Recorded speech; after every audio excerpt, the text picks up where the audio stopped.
Nadya Peak will present, so that's very difficult, making machines that make rapid prototyping of digital fabrication and instrumentation machines. So, welcome with a warm applause. Thank you. All right, good morning. Thanks for coming to my talk this early. Because it's this early, I figured I would start with a kind of small story about, say you wanted to make a machine. Say you wanted to make any kind of machine. What does the machine do that you want to make? Does it cut things? Does it mill things? Does it extrude things? Is it a 3D printer? Is it a laser cutter? Does it just dispense candy? And depending on what you want your machine to do, how fast does it go? Like, what is the motion that you're going to have? What is the inertia of your machine? Is it going to be very slow? Is it going to be really, really strong? Is it going to be very precise? Do you need it to move super fast? And those are all things that you might want to take into consideration when you're designing a machine that you might want to make. The next thing you might think about is, if this is a machine that fabricates or measures things, it's probably going to have to move around. So how do you move things around?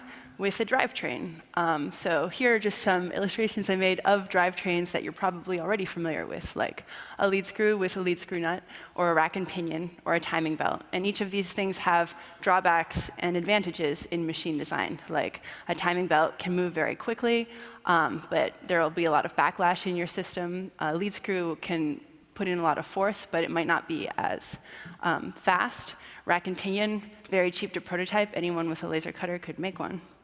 And so once you have your drivetrain, how are you going to hold your drivetrain in place? How are you going to make the frame for your machine? A very popular way to make 3D printers nowadays is to laser cut plywood and use a T-slot construction to hold everything together. You could use an aluminum extrusion. And how you make the frame of your machine is going to have a lot of impact on the rigidity of the machine, and therefore the inertia that your machine is going to have. If it's very heavy, it's going to be more difficult to move around. If it's very kind of loosely connected, it's going to be full of vibrations, and the resulting precision of your machine is going to be very low. Even if you have micro-stepping in your stepper motors, it doesn't really matter if you have a big floppy machine. So what are you going to do about that?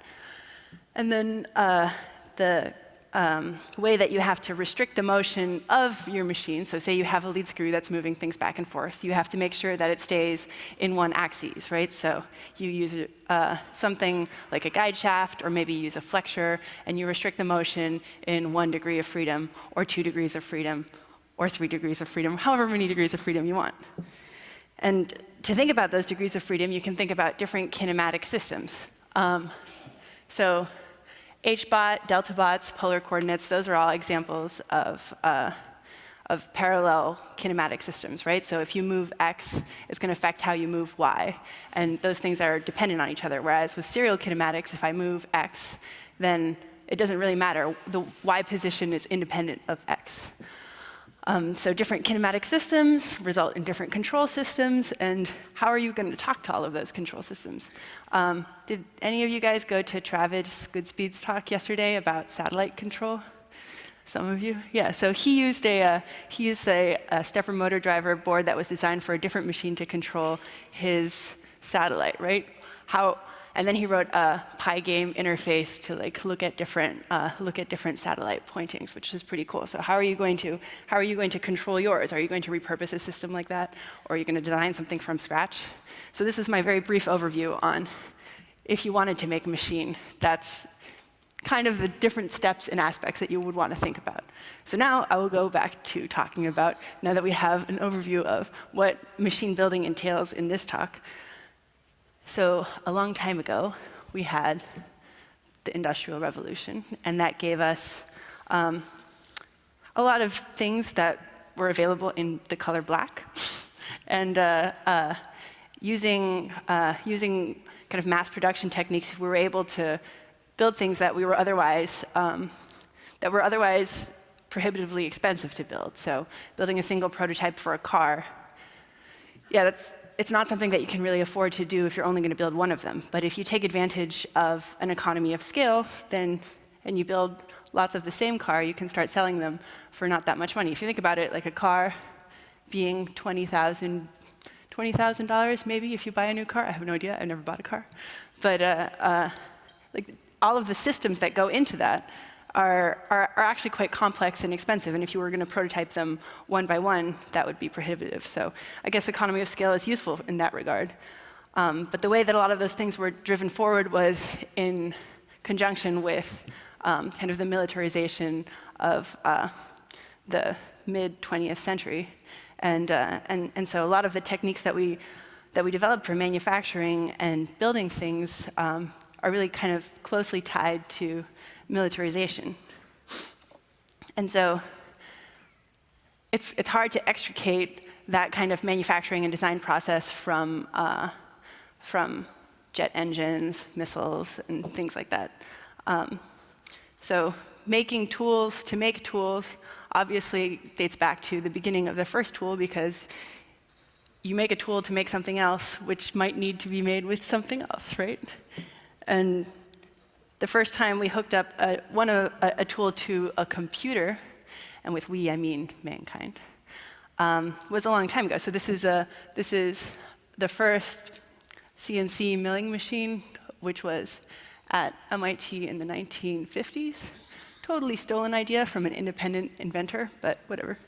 And yeah, that really enabled going from the precision that you would otherwise manually require with more traditional tools to be able to start using numeric readout to control things.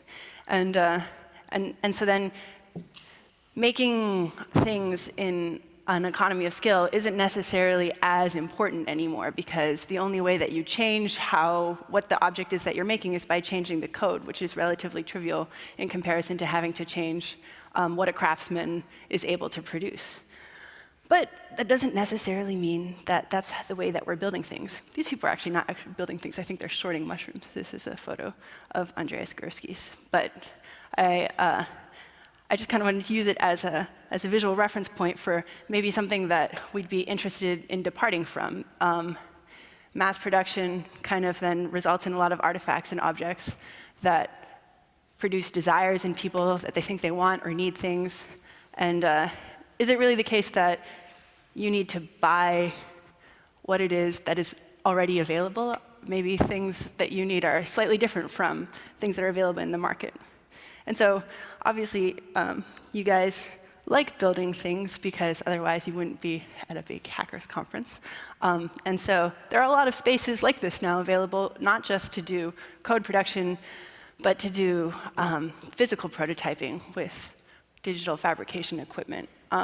So this is a fab lab in Iceland. I don't know if any of you guys know Smari, but I think Smari is from this lab.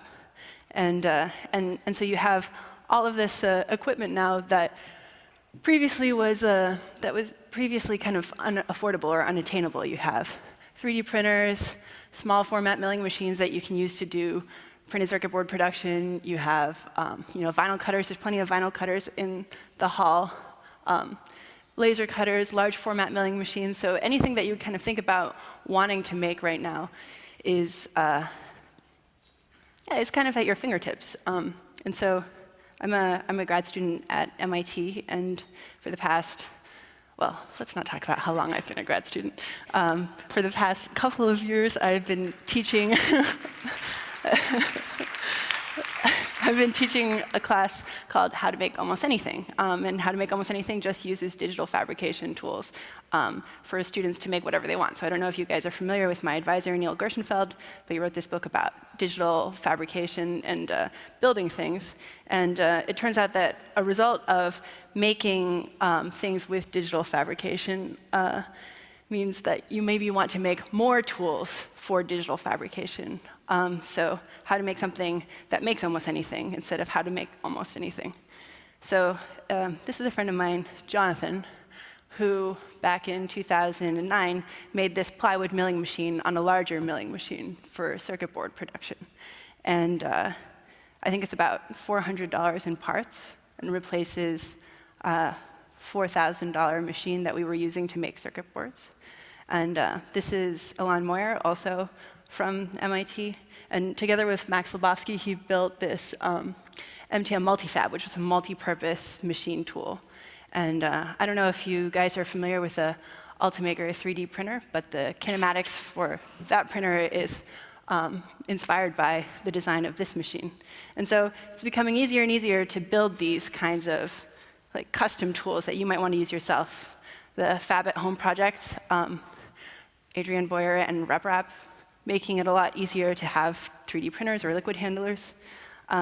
This was a plastic snap-together version of the milling machine that Jonathan developed that you can make in a fab lab or a space that has a large format milling machine so that you can have your own circuit board production.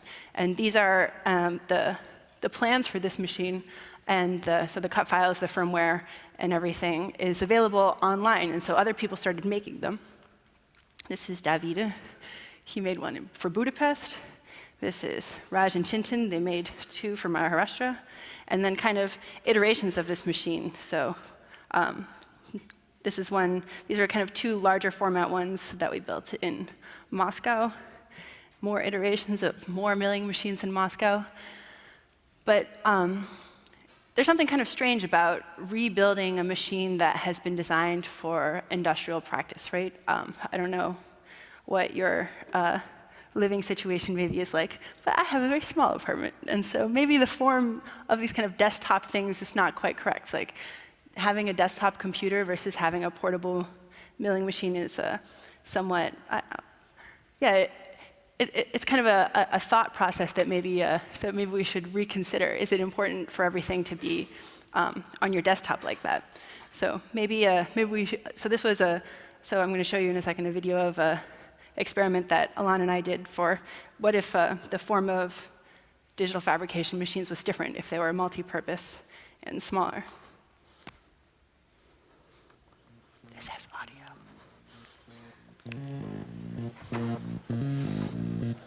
If you had Russian blood in you, I can make one flash. You don't want to what to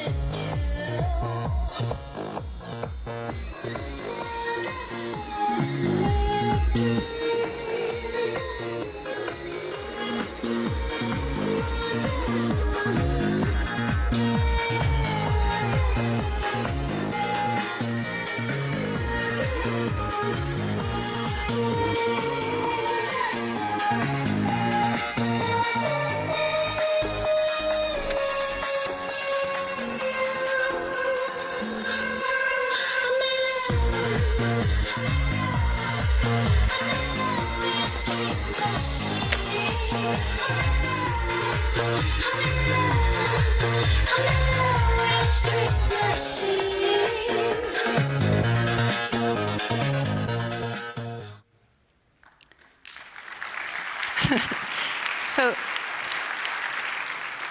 maybe from the video you remember from the beginning of this talk where we learned about the different parts of machine design and components that this is a parallel kinematics machine, so it has a timing belt that moves the stage around with 2 motors in kind of an HBOT configuration.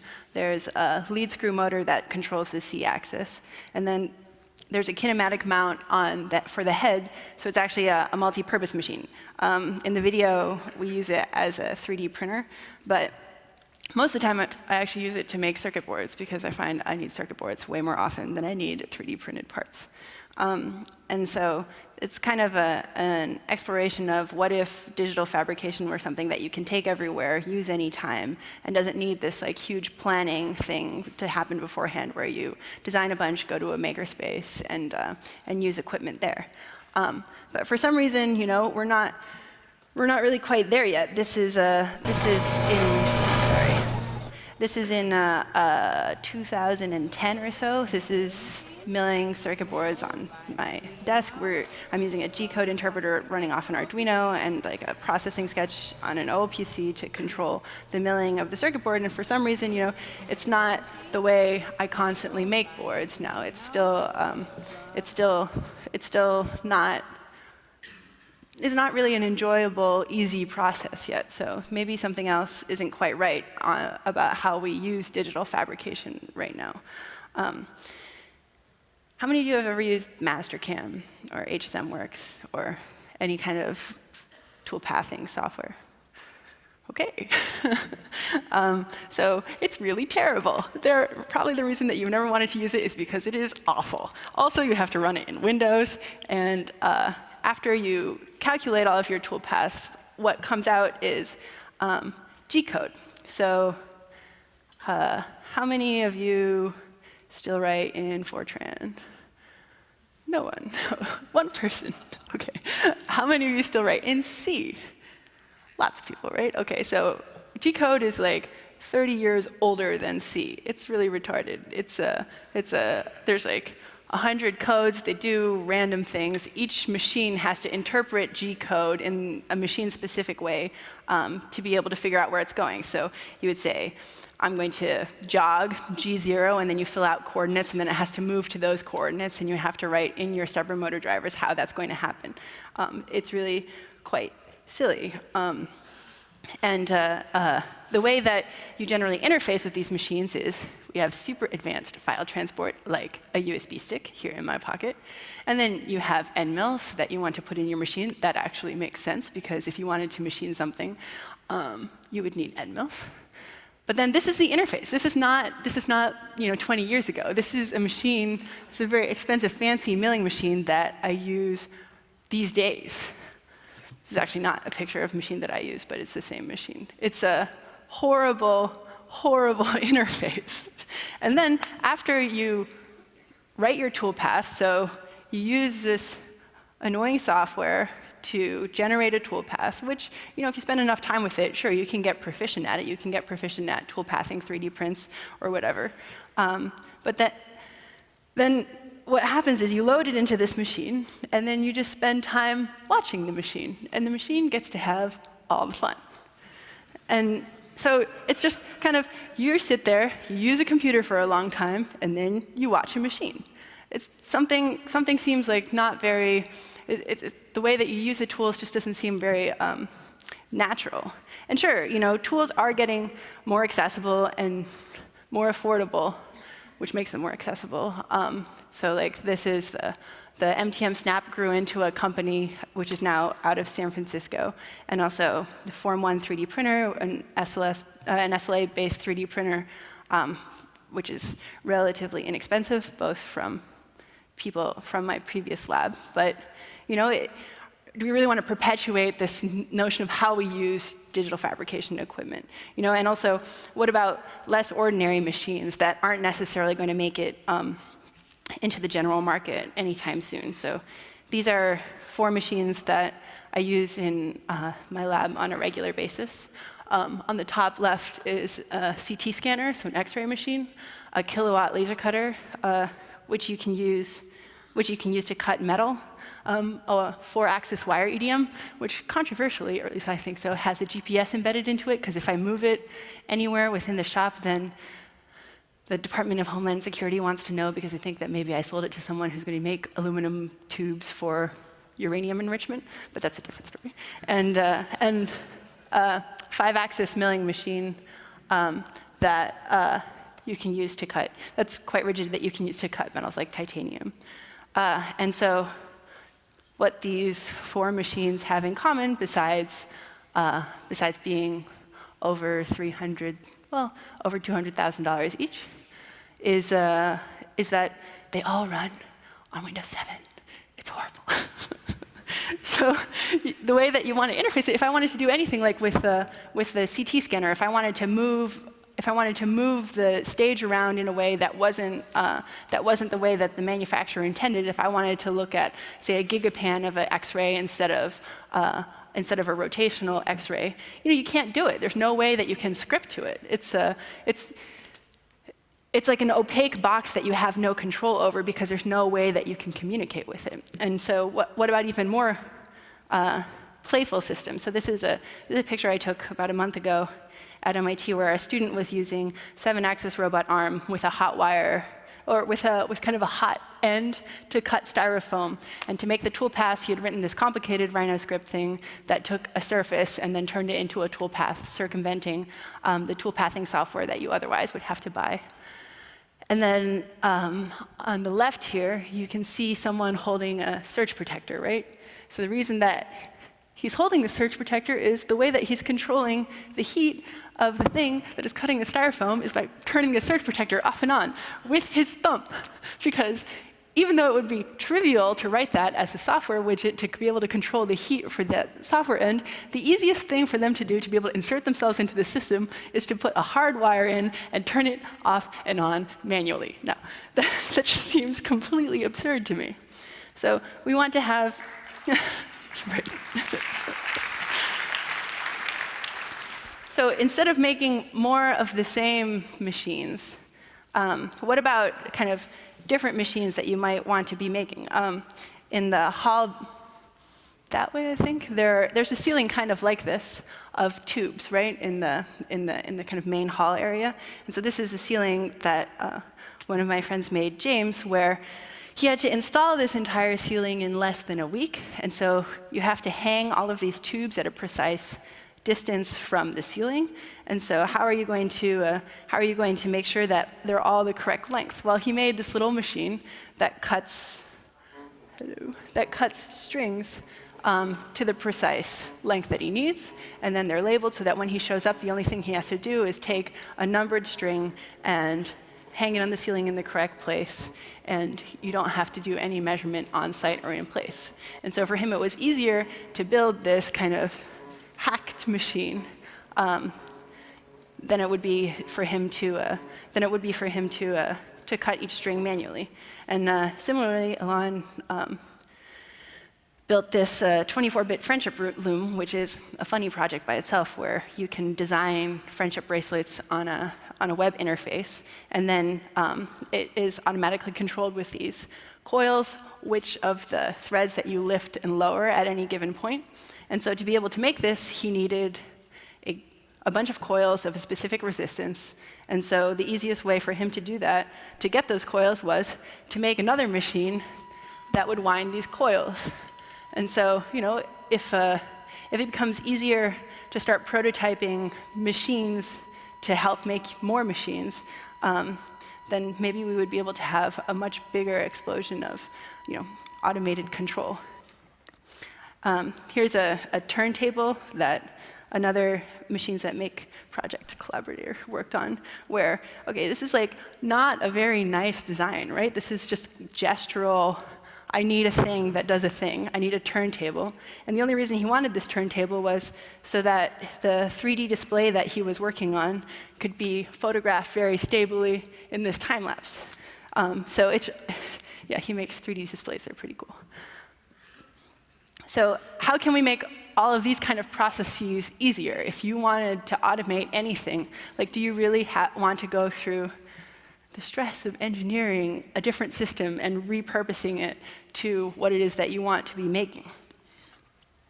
So this is kind of how I break down all machine control systems. You have at the top of this pyramid a tool head, and the tool head is controlled by some mechanical system, which is controlled by some motors, maybe some sensors that position the motors. And they have a control system, so some kind of hardware layer that actually sends pulses to the motors. And those things are in turn controlled by applications and interfaces, which could be software, they could be some other kind of interface.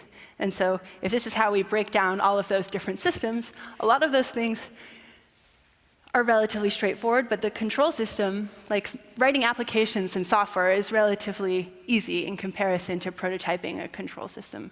And so if making the control system is kind of the bottleneck, or at least what I saw as the bottlenecks, then what can we do to address making that kind of prototyping easier?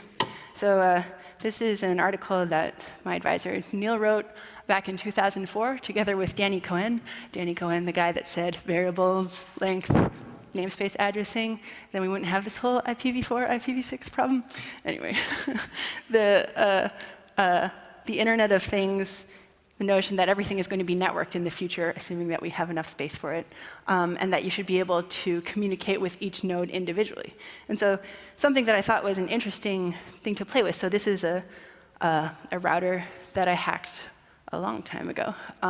It has like useful Linksys routers that had a serial port that you could communicate with so that you could add a little bridge so that at Mega 168 implements a serial a slip protocol so that you can have leaf nodes hanging off this router that are addressable from the internet.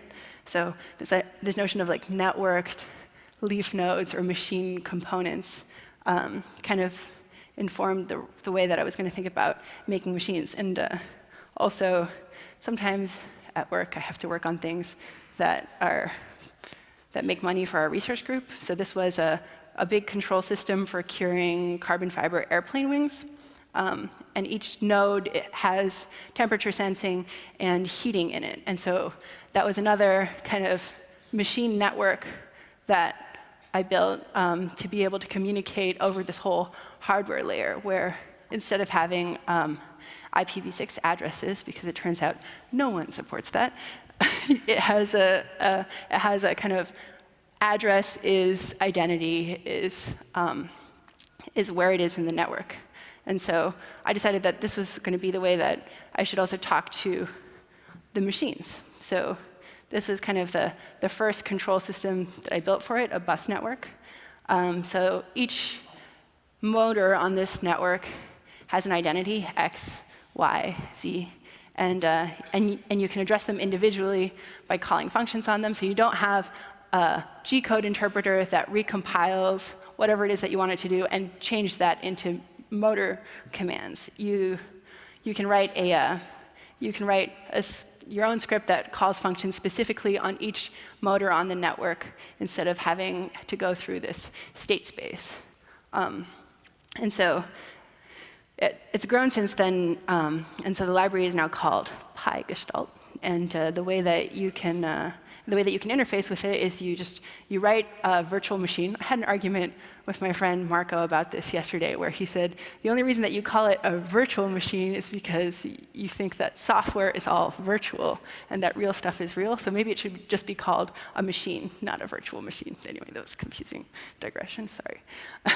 But the way that you would initialize it is for each node, you say, OK, I'm going to initialize an x-axis node. My x-axis is a lead screw. It has this pitch.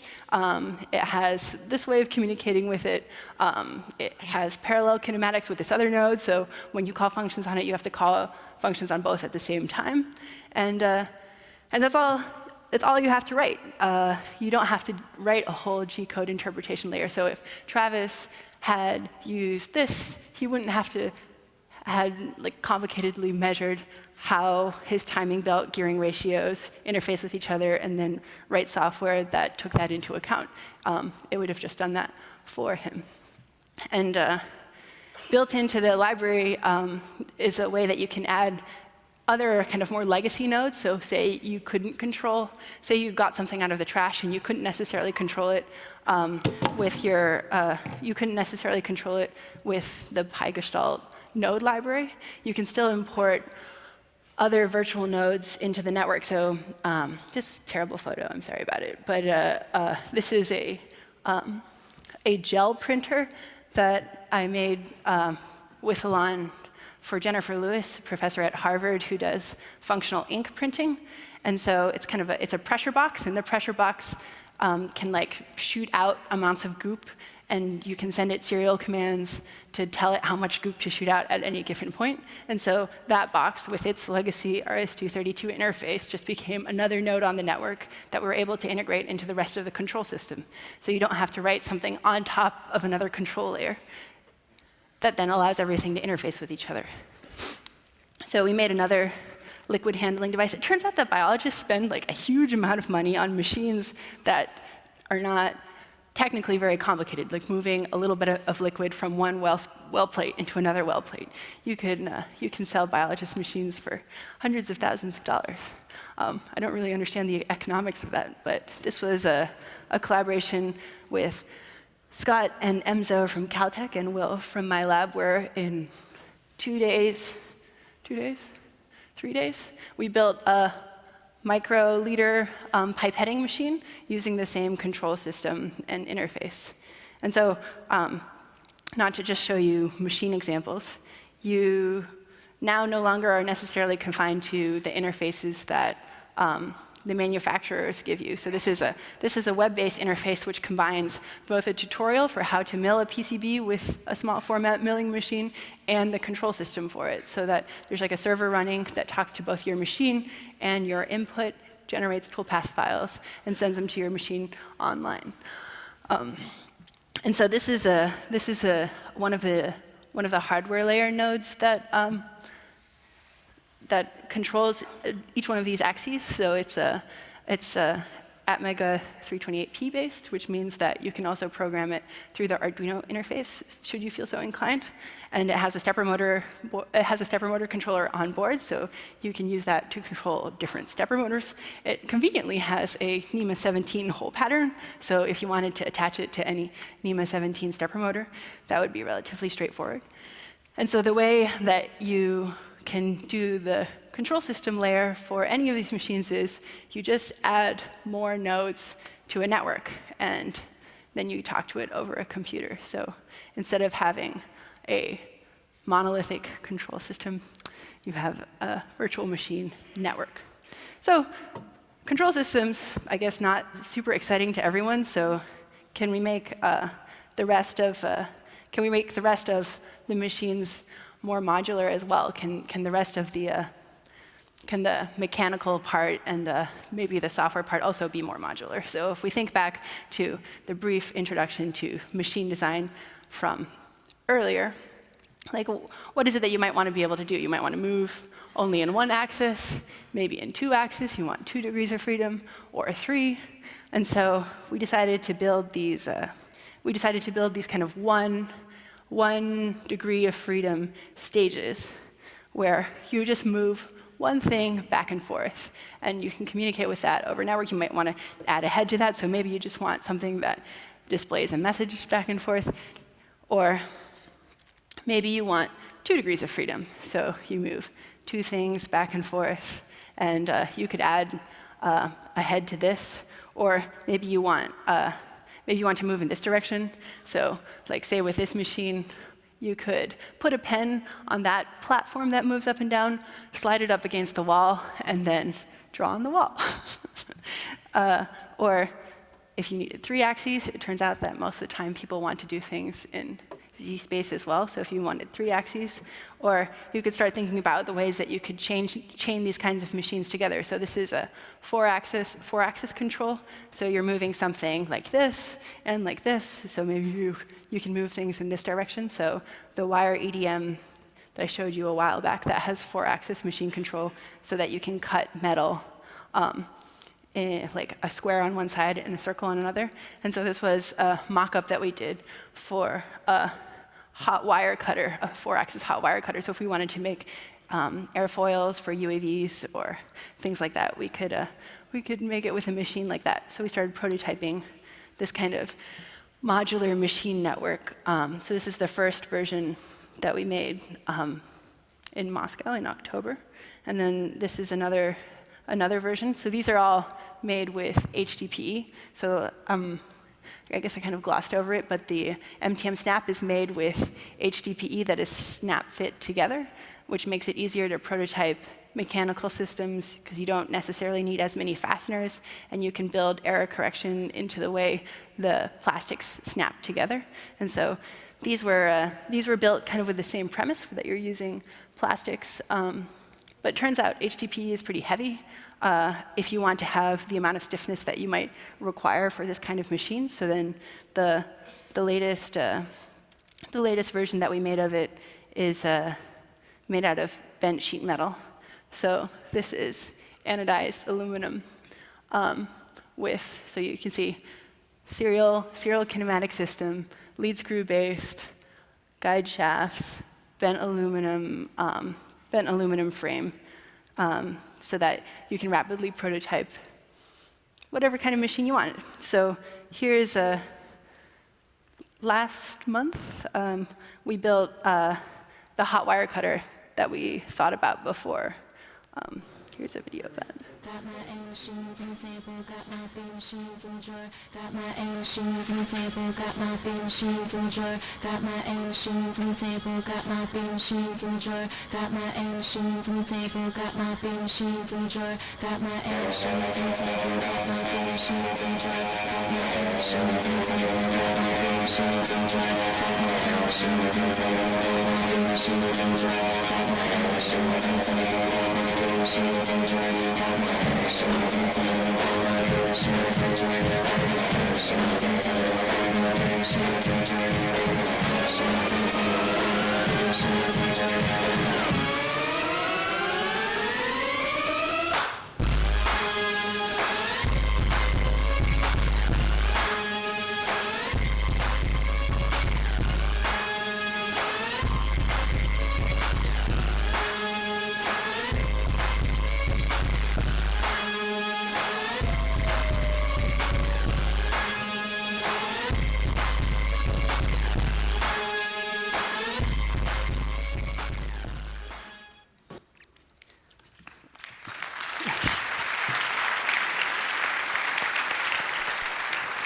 So that took us 22 hours to build from we had sheet metal stock and motors, and I had to solder the whole control system. And I actually did go to sleep, so it wasn't like I stayed up for 22 hours. And so kind of brings us to this possibility of if you want to rapidly prototype, rapid prototyping machines. These are all kind of modules and parts that I've been working on to try to make that easier. So obviously, it wouldn't mean anything to you unless you could use any of it. So MTM, machines that make .cba, Center for Bits and Atoms, .mit.edu, all of the firmware, all of the cut files, all of the control system, board designs and layouts are all available there if you felt like making any of them. And so yeah, that's all I wanted to show you. I wanted to thank Fabienne for inviting me here, and the Chaos Computer Club, and that's all.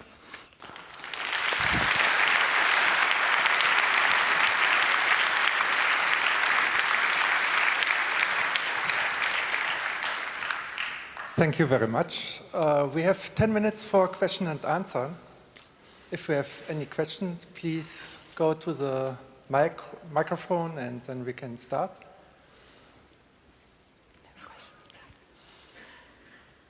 No questions. It's because it's very early, I understand. It was a very good presentation, so there are no open questions anymore. Okay, good. There's one. Micro 3. Hi. I notice you use a lot of numeric control machines to actually make the machines you make. Have you ever actually made anything out of raw materials without any numeric control machines, using like hand tools and things like that? Oh yeah, absolutely.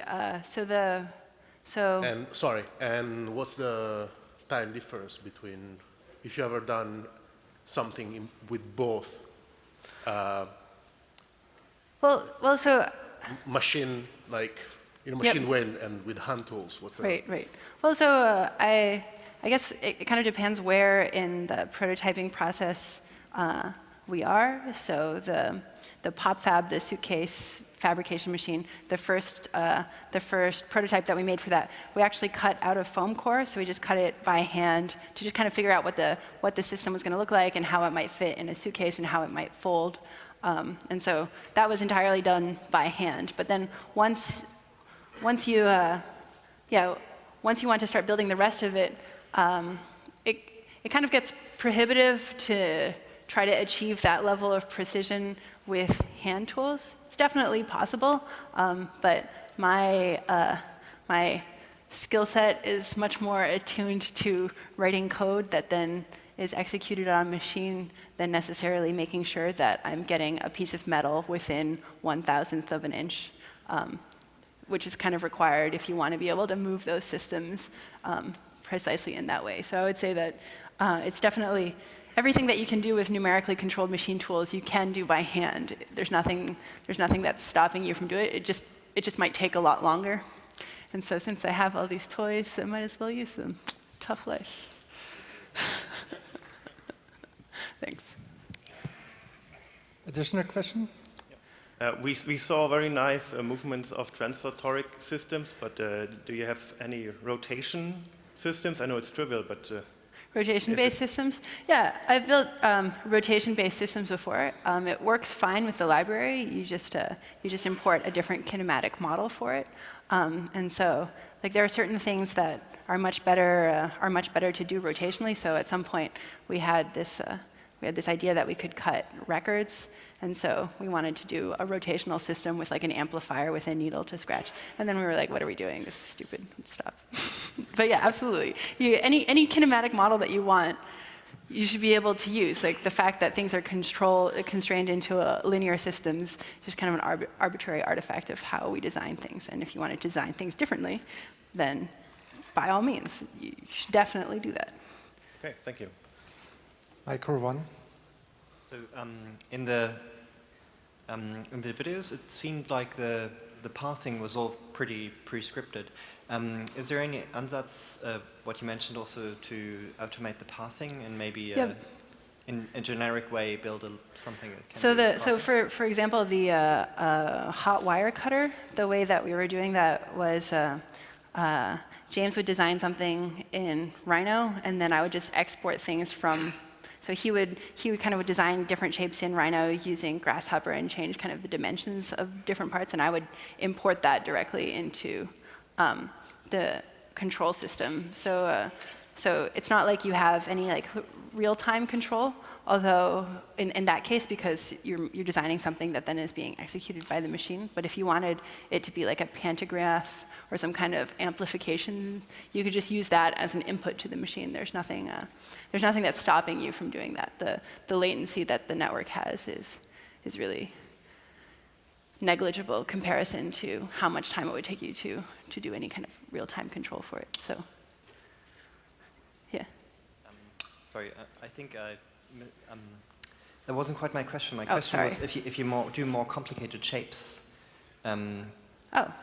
Yeah, absolutely. Support for generating a machine tool path for all. I mean, if you plug in a machine which looks different than the last machine. Yeah, absolutely. So one thing that I didn't show that we've been working on is kind of a generic machine tool control interface. It's called Cocompy. You can download it from cocompy.cba.mit.edu.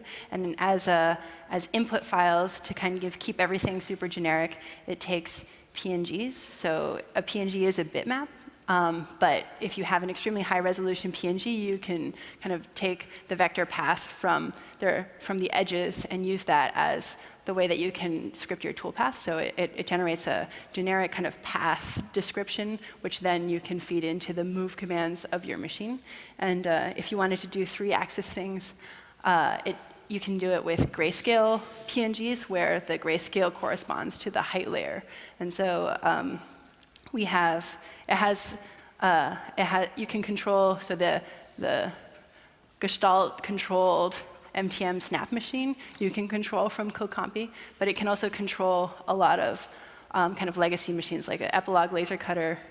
It has the toolpath, it has the file format for that built in. So if you wanted to make an arbitrary shape with a black and white PNG and then send it to an Epilogue laser cutter, you could. Which was actually a really annoying thing to add, because did you know that the engineers for Epilogue add 10,000 spaces at the end of their files to do file handling well? Yeah. Thank you. Micro 3. Question regarding the machines, building machines. How does the accuracy keep up? I mean, you showed a big machine building a small machine. But Right. Okay, so that actually is not really, so it's something that seems logical, that if you would make a big machine that has a certain kind of inaccuracy, then if you made a machine with it, it would become more and more inaccurate. But actually, that's not actually the case, because depending on how you design the machine, the way that the machine fits together doesn't have to include the inaccuracies from the previous machine. So if you look at the snap lock connection of the MTM snap, it's like a buckle system, the same as you would have like on a backpack if you had like a strap that clicked close. And so you have different opposing forces that elastically average to make it more precise. So the more of those you kind of build into the system, you can make something arbitrarily precise depending on how you engineer the system. So even if you had, if you had something as a, if you imagine like a child that's building something out of Legos, like Legos have micron precision, right? A child does not have micron precision. So the fact that you can place the brick on top of another brick means that you can engineer precision into the system without necessarily having to have precision in the thing that built it. Second last question from Tu. Hello, I've got a question regarding the compatibility of PyGestalt with current workflow models for 3D printing, for example. Yep. So if we use Slicer to generate our G-code nowadays, yep. How compatible is it? I mean, G-code is just a bunch of coordinates, right? So yeah. you can just write an interpreter that will take G-code and write, and then stream it as move functions. So I would assume, I've not written it, but I think it would be like 5 lines of code. So you think the transition from a G-code-based workflow to PyGestalt should be relatively effortless? Yeah, trivial. Okay, thanks. Last question from 3.